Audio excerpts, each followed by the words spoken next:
Operation Cast Lead included not only a war of weapons, but a war of words. Shalom to one of the leaders in that battle, Mr. David Bedin. What challenge is Israel facing today in the realm of the international media? The Palestinian Authority, working with all of its media professionals, has prepared a systematic press campaign. It's been prepared over a number of years in systematic ways that we can't imagine. What they're planning to do is to demonstrate their suffering to the media by provoking this attack on Gaza, by displaying bodies, displaying death, which doesn't threaten them. As a matter of fact, it only encourages their people to have more shahidim, more martyrs, and to try to project the image that Israel has, of course, purposely murdered hundreds, if not thousands, of so-called innocent Palestinian Arabs. They're copying the techniques used in Vietnam very openly. Our agency looked at a very important document that Arafat's staffers prepared more than 30 years ago on how to learn from the Vietnamese model and to demonstrate the deaths of civilians and to gain the support of the Western media and the sympathy of people around the world, especially of Jews, sensitive Jewish Jews. And what we have here is a situation where they are feeding the media with their suffering, and Israel, once again, has not prepared itself to show its side of the picture by feeding the media. So one side is being fed very, very well. The other side is not feeding at all.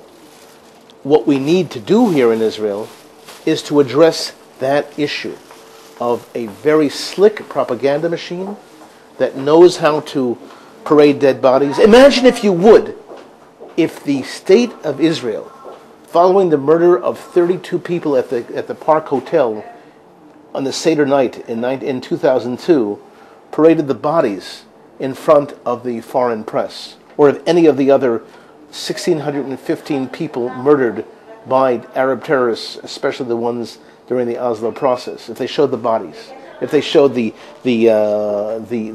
contours of the faces of people as they were injured, the burn victims, etc.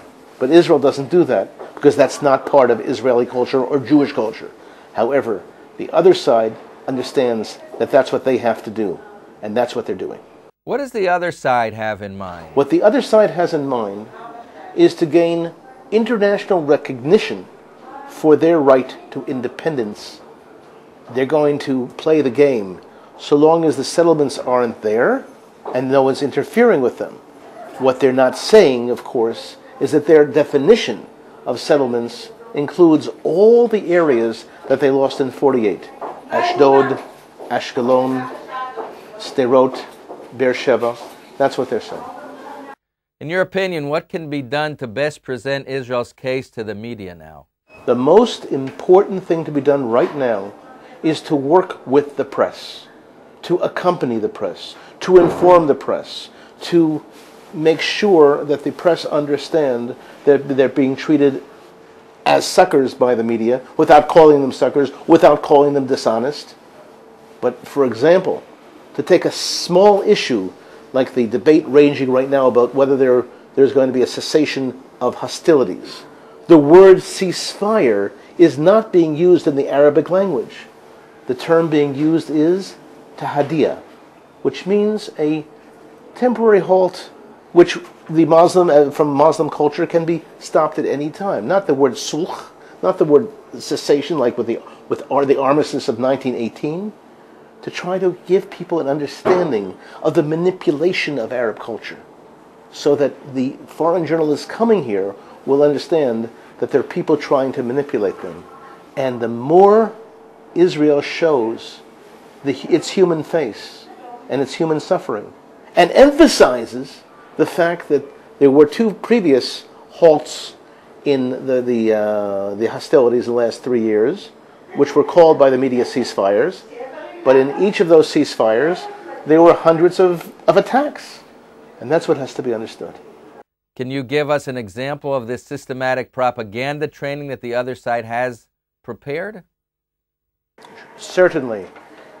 The Palestinian Authority, working with the Palestinian Academic Society for the Study of International Affairs, PASIA, which at the time was funded by United States Agency for International Development, in other words, by the American government, prepared manuals, more than 30 manuals, on how to work with the press and how to work with the U.S. Congress, the European Union, and other foreign parliaments.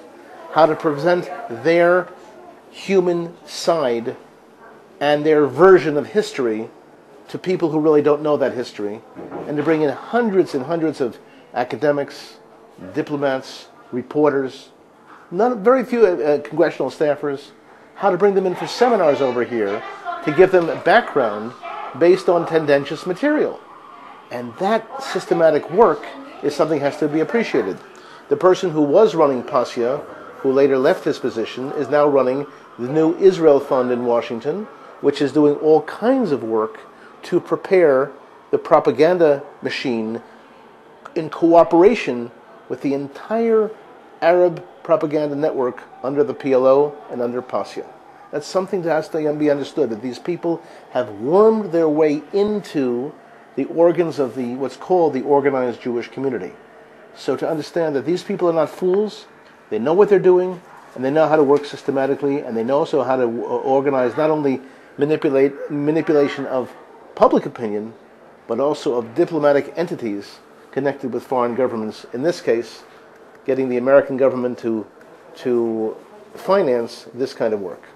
David Bedein, thank you so much for joining us. Thank you. And again, people who would like to be in touch with us, we're at the Israel Resource News Agency here at Beta Grown, IsraelBehindTheNews.com.